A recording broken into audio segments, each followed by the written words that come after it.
He was a student, started with me about a decade ago. The one thing I really liked about his style is that he made jiu-jitsu work for him. He has his own style, his own way of passing. If you train with him, the São Paulo pass, he's going to squish you. You got to put the feet on the hips.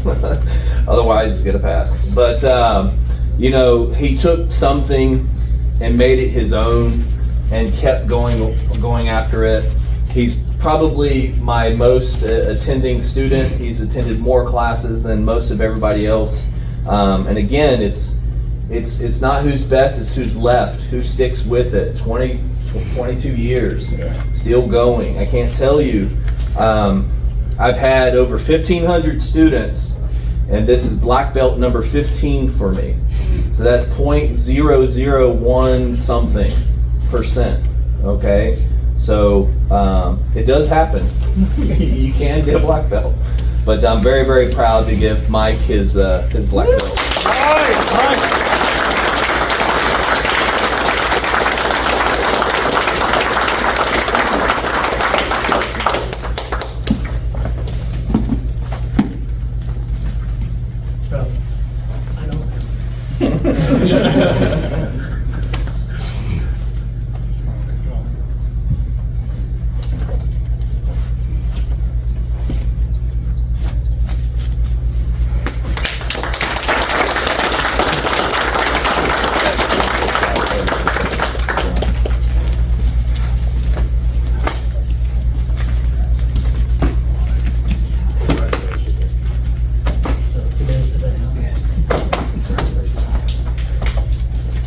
All right, guys. Well, thank you so much. This is a proud moment. I know most of you in here, and it's glad to be representing all the older guys that took jiu-jitsu up as a hobby.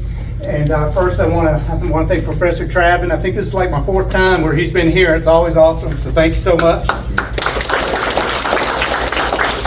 We have to thank Professor Smith. Phillip's been like my personal trainer now for almost a decade.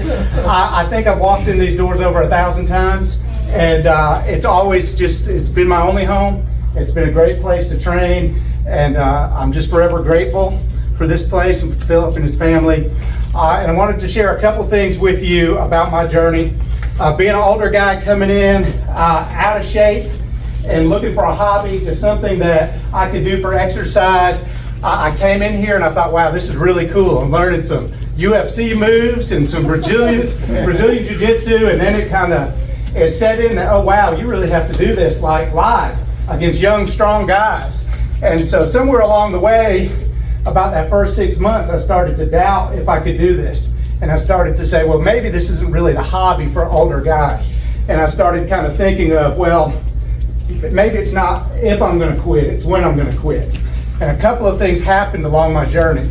The first thing was the encouragement. You cannot find a better place to get encouragement than the jiu-jitsu community. I mean, there's so many people here I see that have encouraged me along the way. Don and I used to keep each other accountable, showing up together. Jason would just totally demolish me and then tell me I was getting better. And, he still does that. But all of that encouragement really helped keep me going.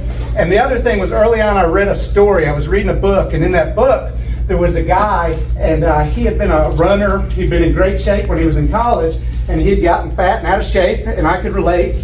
And at work they had started a jogging club, and so they invited him, and he was excited to go out and join that jogging club. And the first day they went out, and he got about a half mile in, and he had to stop and he had to walk back. And he was so embarrassed. It said the most embarrassed thing that ever happened to him. And when he got over that discouragement and disappointment, he looked himself in the mirror and he said, I'm going to run a marathon. And his plan was, every day he went out, he was just going to go one mailbox further. If that mailbox was 50 feet, if it was 500 yards, he was just going to make it to the next mailbox. And that resonated with me. And he did. After a couple of years, he ran a marathon. And so I said, I'm not going to worry about how long I'm going to do jiu-jitsu. I'm just going to start making it to that next mailbox. And when I started, it was a stripe. Then it was my blue belt. Then it became not even about belts. It was just, oh man, I'm going to have a really competitive round against somebody good. Or I'm going to hit a sweep I never hit. And so I just started looking for those mailboxes. And then there you go, almost a decade later, I'm still here, and it's been a hobby that's worked for me. It's got me in a lot better health, and so it's awesome. But I'll just close with this. Jiu-jitsu is not a marathon. You know, marathon you kind of do by yourself. Jiu-jitsu is truly a journey, and the thing I didn't expect about this was I was going to meet so many awesome people along the way.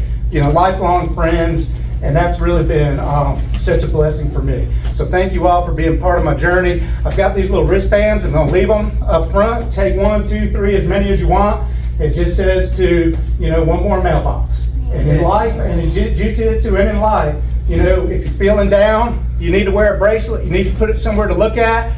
You know, have it there for a little motivation. You can always make it to that next mailbox. Thank you.